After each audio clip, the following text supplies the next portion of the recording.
This is an MCD 10150 trailer mounted unit. We're just going to kind of point out some of the differences between a chassis mounted, truck mounted unit versus the trailer. Of course, the water tank is mounted up here on the deck. Your oil reservoir is here, which is ease of access to service the filters and so forth.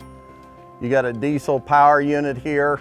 Hydraulic pump is directly coupled to it. This is a Kubota diesel on this unit. The diesel starting panel is right here on the side, so it's easy to get to. You have a key switch. You have your starter panel here. It also has a readout, which gives you some of the faults. If you do get a fault on the engine, it'll help you read it out. It is lockable, so if you're at a job site, you can put a padlock in it.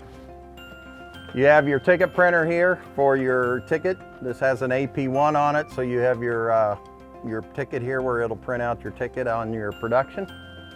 As you notice, the side of the unit here is wide open for serviceability, being that hydraulic tank is moved up on the upper deck. Your controls are just like a truck mounted unit. You got your gates for your sand and stone, your air panels here, your transfer auger on off, and then you got your control panel. This, like I said, has an AP1, which is right here. There's also a version 2 of the AccuPrinter. This unit happens to have version 1. Your switches control the options, your sandstone, cement vibrators, water, Admix 1, 2, and 3. It's got work lights and your AccuPrinter on and off. You have a remote throttle here that runs the diesel engine. Controls for your liquids, admixes, and water, and your valving. This unit is manually controlled, so these valves just shift on and off via the control handle. The air grease gun is greasing the void by the max life bearing on the bottom of the auger. It's got a rotary actuator for the swivel. And on this side, we've got your shear pin, which would be under this shield, your chute storage, your admix tanks. There's your chutes, your 3 admixes, 2, 3.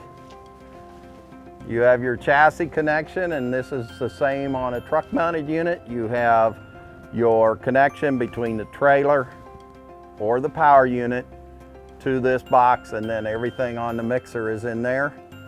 Your vibe timer control is the timing cube for the electric timers on the admixes, or the vibrators, I mean. That would be your vibe timer.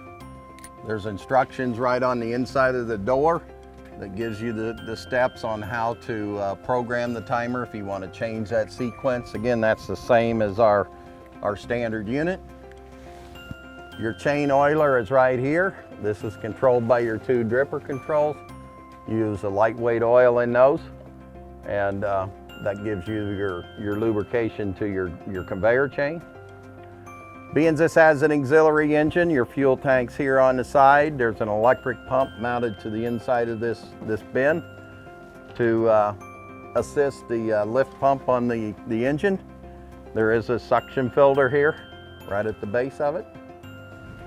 The air tank, it does have a drain on it.